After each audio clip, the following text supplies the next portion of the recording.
ভাড়ায় পাওয়া যাচ্ছে বউ, তাও আবার বাংলাদেশেরই এক গ্রামে। যার যেমন দরকার, যেভাবে দরকার সেভাবেই একেবারে সাজগোজ করা বউ ভাড়া করতে পারবে।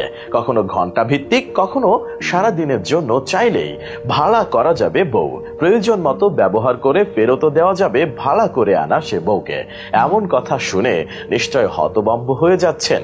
তবে শুনতে আজব লাগলেও বাংলাদেশের বুকেই এমন এক গ্রামের অস্তিত্ব রয়েছে যেখানে বউ ভাড়ায় পাওয়া যায়। এমন গ্রামের কথা কিছুটা অদ্ভুত বটে, তবে মোটেও কোনো গালগপ্প নয়। এখানে বউ লেনদেনের কারবার হয় একেবারে নগদ টাকা গুনে।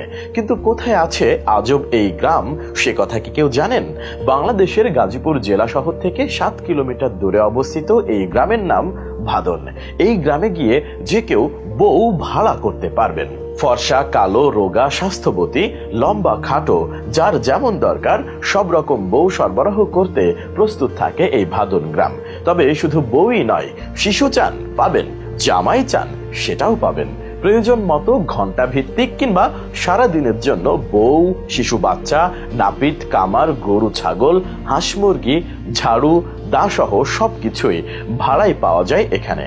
গাজীপুর সিটি কর্পোরেশনের পুর নিগম এর অন্তর্ভুক্ত ভাদুন গ্রাম ও এর আশেপাশের কয়েকটি গ্রামেও ভাড়ায় যা খুশি তাই পাওয়া যায়। মজার বিষয় হচ্ছে ভাদুন গ্রাম আসলে একটি শুটিং স্পট।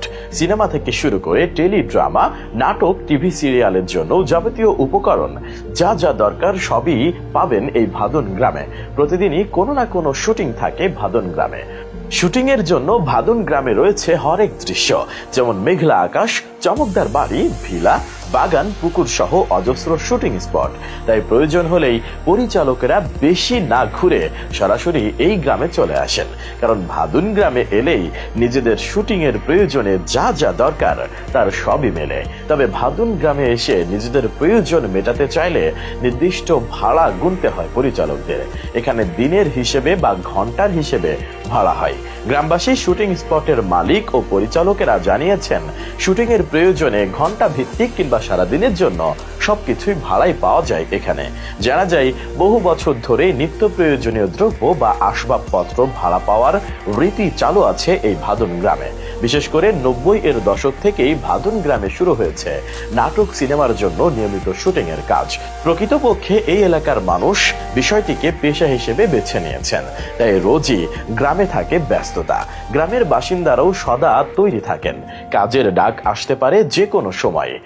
গ্রামটি পরিচালনার দায়িত্বে থাকা কর্তৃপক্ষ জানায়, নাটক বা সিনেমার শুটিং এর জন্য সবকিছুই ভাড়ায় পেয়ে যাবেন এই ভাদুন গ্রামে।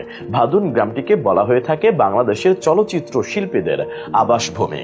এখন ঢাকাইয়া ছবি তৈরির সাথে সংযুক্তরা ভাদুন গ্রামের ওপর ব্যাপকভাবে নির্ভরশীল। বর্তমানে বাংলাদেশের এই অঞ্চল আউটডোর শুটিং এর জন্য খুবই বিখ্যাত।